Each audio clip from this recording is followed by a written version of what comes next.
સમાચાર સામે આવી રહ્યા છે ચૂંટણીને લાગતી આ મોટા સમાચાર માંજલપુર પેટા ચૂંટણીમાં મતદાન શરૂ થયું છે। મોટા સમાચાર માંજલપુરથી મતદારો માટે રેડ કાર્પેટ અને રંગબેરંગી સજાવટ કરવામાં આવી છે। સમગ્ર મતદાન વિસ્તાર સીસીટીવી નજર હેઠળ રાખાયો છે। મોટા સમાચાર આપને જણાવી દઈએ શ્રેયસ સ્કૂલમાં આધુનિક મતદાન મથક તૈયાર કરવામાં આવ્યું છે। રેડ કાર્પેટ લોકો માટે વરસાદથી બચવા શામિયાણા અને સેલ્ફી પોઈન્ટ પણ તૈયાર કરવામાં આવ્યા છે। મોટા સમાચાર વડોદરાના માંજલપુરથી માંજલપુર પેટા ચૂંટણીમાં મતદાન શરૂ થયું છે। તો હાલ ફરી હિમાંશુ જોશી પાસે આપણે પરત ફરીએ।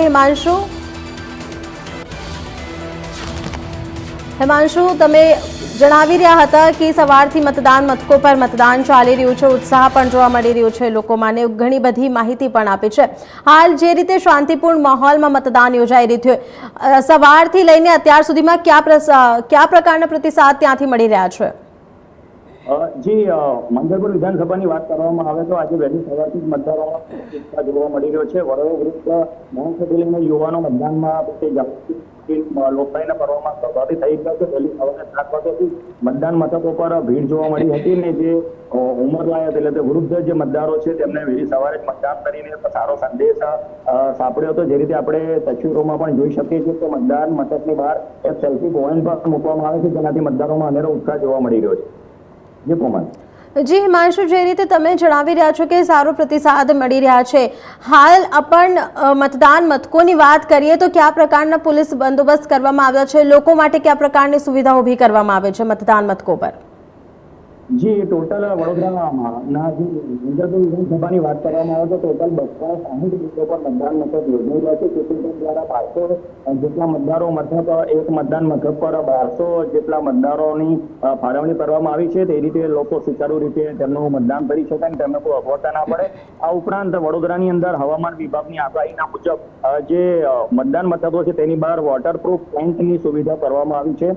વડોદરાના જે મતદાન મથકોમાં આકર્ષક ઊભું કરવા માટે રેડ કાર્પેટ પાથરવામાં આવ્યા છે। આ ઉપરાંત જે વયોવૃદ્ધ એટલે કે ઉંમરલાયક અને દિવ્યાંગ મતદારો છે તેમને મતદાન મથક સુધી લઈ જવા માટે વ્હીલચેરની ખાસ વ્યવસ્થા કરવામાં આવી છે। આ ઉપરાંત શુદ્ધ પાણીની વ્યવસ્થા કરવામાં આવી છે અને મતદાન મથકોની બહાર એક મોબાઈલ ડિટેક્શન સેન્ટર પણ બનાવવામાં આવ્યું છે, જેથી મતદાન મથકો પર મતદારો જે વોટિંગ કરવા માટે આવે છે તેમને મોબાઈલ બહાર મૂકીને તેમને ટોકન આપવામાં આવે છે અને તે રીતે સુચારુ રૂપે અને નિર્વિઘ્ને જે મતદાન છે તે થઈ શકે।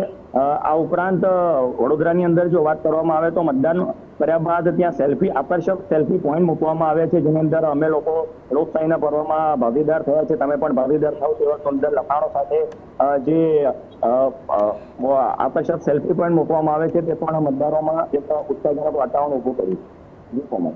જી હિમાંશુ, તો અત્યાર સુધીમાં કેટલા સાંસદો અને નેતાઓ મતદાન મથકો પર પહોંચ્યા છે? ખબર મળી છે કે જયપ્રકાશ સોનિયાએ પણ તેમના મતનો ઉપયોગ કરીને મતદાન કર્યું છે, એમનું શું લોકોથી અપીલ રહી હતી? જી વડોદરાની જો વાત કરવામાં આવે તો શહેર પ્રમુખ જયપ્રકાશ સોની છે તે માંજલપુર વિધાનસભાના મતદાર છે। જો કે આ ઉપરાંત જે વિધાનસભાના ઉમેદવાર છે સતીશ પટેલ, તે છાણી એટલે કે વોર્ડ નંબર 1 વિસ્તારમાંથી આવે છે, તેથી તે આ મતદાન મથકની અંદર આ મતદાન પ્રક્રિયામાં તેઓ પોતે ભાગ નહીં લઈ શકે અને તેઓ આયાતી ઉમેદવાર છે। આ ઉપરાંત જે સાંસદ છે જે બાલકૃષ્ણ શુકલ છે જે મુખ્ય દંડક છે અને રાવપુરા વિધાનસભાના જેઓ ધારાસભ્ય છે તે પોતે પણ માંજલપુર વિધાનસભાના મતદાર છે, તેથી તે પણ ટૂંક સમયમાં મતદાન મથકે મતદાન કરવા માટે પહોંચશે। હાલમાં કોંગ્રેસના જે ઉમેદવાર છે દેખાભાઈ રબારી, તેઓ ભવન સ્કૂલ ખાતે 9 વાગે મતદાન મથકે પહોંચ્યા હતા અને પોતાનો મતાધિકારનો ઉપયોગ કર્યો હતો। આ ઉપરાંત ભાજપ શહેર પ્રમુખ ડોક્ટર જયપ્રકાશ સોની વહેલી સવારે 7:30 વાગે કુબેરેશ્વર પ્રાથમિક શાળા ખાતે પહોંચીને મતદાન મથકમાં સહભાગી થઈને લોકોને મતદાન મથકમાં મતદાન કરવા માટે અને એક વોટની શું કિંમત હોય છે, એક વોટ મારા એક વોટ ના આપવાથી શું ફરક પડે છે તેના વિશે પણ તેમણે જણાવ્યું હતું અને મતદાન મથકમાં પહોંચીને પોતાનો મત આપવાની તેમણે લોકોને અપીલ કરી હતી। જી હિમાંશુ, જે રીતે મેદાને ઘણી બધી પાર્ટીઓ હોય છે, પરંતુ કોંગ્રેસ અને બીજેપી વચ્ચે જે ટક્કર જોવા મળે છે એ સામેની ટક્કર હોય છે, એડી ચોટીનું બલ લગાવે છે બંને જીતવા માટેનું, તો કયા પ્રકારના પ્રતિસાદ મળી રહ્યા છે? લોકો બીજેપીના કાર્યકાળને પસંદ કરી રહ્યા છે કે કોંગ્રેસના? કેમ કે પહેલા પણ ત્યાં બીજેપીના શાસન હતા અને હાલ કેવા પ્રતિસાદ છે લોકો તરફથી? જે બીજેપીએ તેના ક્ષેત્રમાં કામ કર્યું છે, લોકો તેથી ખુશ છે કે તેમના તરફથી નારાજગી જોવા મળી રહી છે? કોઈક પ્રકારની સમસ્યા ક્ષેત્રમાં જોવા મળી રહી છે? જી, વડોદરાની જો વાત કરવામાં આવે તો વડોદરાની 5 વિધાનસભા પર વર્ષોથી ભાજપનો કબજો છે. માંજલપુર વિધાનસભામાં જે પેટા ચૂંટણી યોજાઈ રહી છે તે ભાજપનો ગઢ માનવામાં આવે છે. પણ આ વખતે જે ઉમેદવાર છે તેને લઈને જે યોગેશ પટેલ, સ્વર્ગવાસી યોગેશ પટેલ ધારાસભ્ય હતા, તેઓ 8 વખતથી એટલે તે 8 વખતથી ભારતીય જનતા પાર્ટીમાં હતા. આના પહેલા તેઓ રાવપુરા વિધાનસભામાંથી ચૂંટાતા હતા અને માંજલપુર વિધાનસભા નવી અસ્તિત્વમાં આવતા પાછલા બે ટર્મથી એટલે 10 વર્ષથી માંજલપુર વિધાનસભામાંથી તેઓ પ્રતિનિધિત્વ કરતા હતા.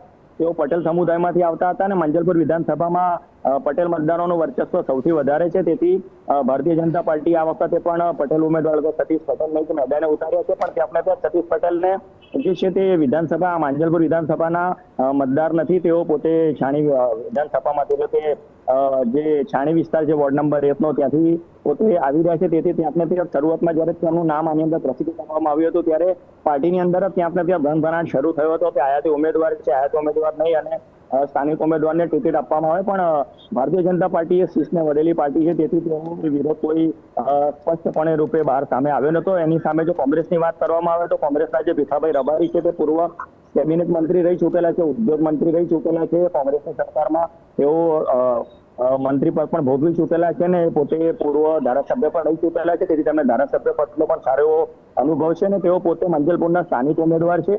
જે રીતે પાછલા 1 મહિનાની અંદર ભારતીય જનતા પાર્ટી અને કોંગ્રેસે જે રીતે જોર અજમાવ્યું હતું પોતાના વિસ્તારમાં, તો ત્યાં તો ભાજપે આયાતી જે કહેવાય તે ભાડુથી કાર્યકરો એટલે તે દાહોદ, પંચમહાલ ને આજુબાજુના વિસ્તારમાંથી કાર્યકર્તાઓની ફોજ લાવી પડી હતી પ્રચાર પ્રસાર માટે, રેલીમાં જોડાવા માટે, પદયાત્રામાં જોડાવા માટે. જ્યારે કોંગ્રેસની અંદર સ્વયંભૂ રીતે જ ભીડ ઉભરી આવી હતી ને ત્યાં જોતા ત્યાં આ વખતે કોઈ નવો ચમત્કાર થાય તેવું ચોક્કસ કહી શકાય. જી હિમાંશુ, અત્યારે 2 કલાક થઈ ચૂક્યા છે, સવાર 7 થી અત્યારે 9 વાગી ચૂક્યા છે. અત્યાર સુધીમાં કેટલા પ્રતિશત મતદાન નોંધાયું છે? કેટલા પ્રતિશત લોકો મતદાન મથકો ઉપર પહોંચી રહ્યા છે? શું પ્રતિસાદ લોકો તરફથી મળી રહ્યા છે? જી, જે રીતે મતદાન મથકો પર સવારે વહેલી સવારથી જ ભીડ જોવામાં મળી છે, પણ ત્યાં આજે ગુરુવાર એટલે ચાલુ દિવસ હોવાથી મતદાન મથકના જે આંકડા છે તે હવે ચૂંટણી પંચ દ્વારા ટૂંક સમયમાં રજૂ કરવામાં આવશે. તેના બાદ જ આપણે કેટલા ટકા મતદાન યોજાયું છે તેની સંપૂર્ણ માહિતી દર્શકો સુધી પહોંચાડી શકીએ છીએ. પણ વહેલી સવારથી જે રીતે મતદાન યોજાયું હતું ને વહેલી સવારે જે દરેક મતદાન મથકો પર લોકો વહેલી સવારે જ વરસાદની ધ્યાનમાં લઈને વહેલી સવારે જ મતદાન મથકો પર પહોંચ્યા હતા, તે જોઈને ચોક્કસ લોકોમાં એક પેટા ચૂંટણીને લઈને ઉત્સાહ જોવા મળ્યો છે. અને ચૂંટણી પંચે પણ આ વખતે સ્પષ્ટ માર્ગદર્શન જાહેર કર્યા હતા કે ભાઈ વરસાદની આગાહી છે, જે રીતે રેડ એલર્ટ આવતીકાલથી રેડ એલર્ટ જાહેર કરવામાં આવ્યું છે અને વડોદરામાં જો તે પાછલા 2 દિવસથી વરસાદે વિરામ લીધો છે, તેથી વહેલી સવારથી જ લોકો મતદાન મથકે પહોંચ્યા હતા. હવે ટૂંક સમયમાં ચૂંટણી પંચ દ્વારા જે દર 2 કલાકે આંકડા બહાર પાડવામાં આવતા હોય છે તે પ્રમાણે આપણે કહી શકીએ, પણ અંદાજે 3 થી 3.5% મતદાન થયું હોય તેવું ચોક્કસ કહી શકાય. જી હિમાંશુ, તો અત્યારે 2027માં વિધાનસભાના ચુનાવ છે, વિધાનસભાની ચૂંટણી યોજવાની છે, તો આ શું છે? આ એક ટ્રેલર છે, પિક્ચર હવે જોવાની બાકી છે? કેમ કે આજ જે નિર્ણય સાંજ સુધી આવશે એના નિર્ણય પર જ સમગ્ર જે આખા ગુજરાતમાં જે ચૂંટણી પેટા ચૂંટણી અત્યારે ચાલી રહી હતી, જૂનાગઢમાં પણ હતી અને આજે વડોદરાના માંજલપુરમાં છે, તો એ શું દર્શાવી રહ્યા છે? 2027ના પિક્ચર આ ચૂંટણીથી ક્લિયર થઈ જશે? જી, ચોક્કસથી કોમલ, વડોદરાની અંદર જો વાત કરવામાં આવે, ગુજરાતની અંદર જો વાત કરવામાં આવે તો 2027ના એન્ડમાં વિધાનસભાની એટલે કે મુખ્યમંત્રી પદની ચૂંટણી યોજાવાની છે. ગુજરાતની જો વાત કરવામાં આવે તો પાછલા 30 વર્ષોથી ભારતીય જનતા પાર્ટીનું શાસન છે, પણ ત્યાં હવે લોકોમાં ભારતીય જનતા પાર્ટી ના પક્ષ તરફે પણ હવે આપણે અંદર વિરોધ જોવા મળી રહ્યો છે. આ વિરોધને ખાંડવા માટે જ ભારતીય જનતા પાર્ટીએ પેટા ચૂંટણીમાં પૂરી પોતાની તાકાત ઝોકી દીધી હતી અને સ્ટાર પ્રચારકોને માંજલપુર જેવી વિધાનસભામાં વરસાદના વિઘ્ન વચ્ચે પણ પ્રચાર પ્રસાર અંતે જોડવામાં આવ્યા હતા. મુખ્યમંત્રીથી લઈને નાયબ મુખ્યમંત્રી CR પાટીલ, ઋષિકેશ પટેલ જેવા કેન્દ્રીય મંત્રીઓ અને પણ સ્ટાર પ્રચારકોની યાદીમાં જોડીને વડોદરાની અંદર જોરશોરથી માંજલપુરની પેટા ચૂંટણીમાં પ્રચાર કરવામાં આવ્યો હતો. આ એક પેટા ચૂંટણીથી કોઈ સરકાર બદલાવાની નથી. આ એક માત્ર પેટા ચૂંટણી છે અને ભારતીય જનતા પાર્ટીની અત્યારે હાઈએસ્ટ બહુમતી વિધાનસભાની અંદર 182 સીટમાંથી 160 સીટની આસપાસ બહુમતી ધરાવે છે. તેમ છતાં પણ ભાજપ એક તકો પણ રિસ્ક લેવા માંગતું નથી. કેમ કે જો આની અંદર જો કોઈ ઉલટફેર થાય અને જો કોંગ્રેસ સત્તા પર આવે અને આ પેટા ચૂંટણીમાં જો કોંગ્રેસ જીતે છે તો આની આવનારી ચોક્કસ 15 થી 16 સીટ બેઠકો પર આવનારા વિધાનસભામાં આની અસર વર્તાઈ શકે છે. તેથી ભારતીય જનતા પાર્ટીએ પોતાની તમામ તાકાત જોતીને પેટા ચૂંટણીમાં પોતાનું જોર અજમાવ્યું છે અને ભારતીય જનતા પાર્ટીના દાવા મુજબ આ વખતે પેટા ચૂંટણી બમ્પર રેકોર્ડ કરીને પાછલા જે વોટિંગ થયું હતું તેનો પણ રેકોર્ડ તોડશે તેવો દાવો કરવામાં આવી રહ્યો. જી હિમાંશુ, આ ખબર ઉપર માહિતી આપવા બદલ આપનો ખૂબ ખૂબ આભાર. જે રીતે માંજલપુરમાં પેટા ચૂંટણી યોજાઈ રહી છે અને 2 કલાક થઈ ચૂક્યા છે, લોકોનો પ્રતિસાદ મેળવી રહ્યા છે, ચાલુ દિવસ